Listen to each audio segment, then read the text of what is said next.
ইসরায়েলের হামলার মাত্র এক মাসের ব্যবধানে ক্ষতিগ্রস্ত সকল আকাশ প্রতিরক্ষা ব্যবস্থা পরিবর্তন করেছে ইরান। পূর্বের গুরুত্বপূর্ণ স্থানগুলোতেই বসানো হয়েছে নিজস্ব প্রযুক্তির এয়ার ডিফেন্স, যা এরই মধ্যে সচল করা হয়েছে। দেশটির উচ্চপদস্থ এক সেনা কর্মকর্তার বরাতে চাঞ্চল্যকর তথ্যটি দিয়েছে বিভিন্ন গণমাধ্যম। ওয়ালটন বিএলডিসি ফ্যান, খরচ বাঁচে 65% পর্যন্ত। ওয়ালটন বিএলডিসি ফ্যান ছড়ায় স্বস্তির সবুজ হাওয়া। বিনা মেঘে বজ্রপাতের মতোই গেল মাসে ইরান জুড়ে ব্যাপক হামলা চালায় ইসরায়েল। টার্গেট করা হয় একের পর এক পারমাণবিক ও সামরিক স্থাপনা। ধ্বংস করা হয় তেহরানের 1/3 মিসাইল লঞ্চার।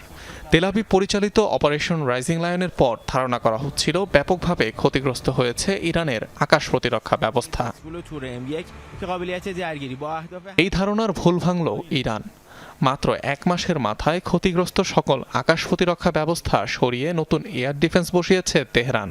দেশটির এক শীর্ষ সেনা কর্মকর্তার বরাতে এমন তথ্য জানিয়েছে বেশ কয়েকটি ইরানি গণমাধ্যম।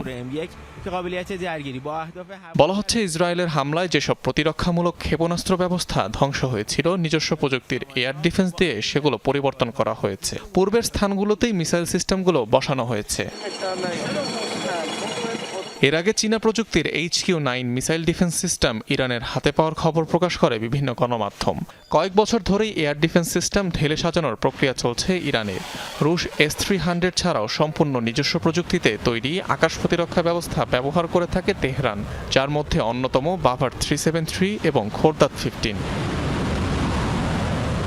অনিক রহমান, যমুনা নিউজ।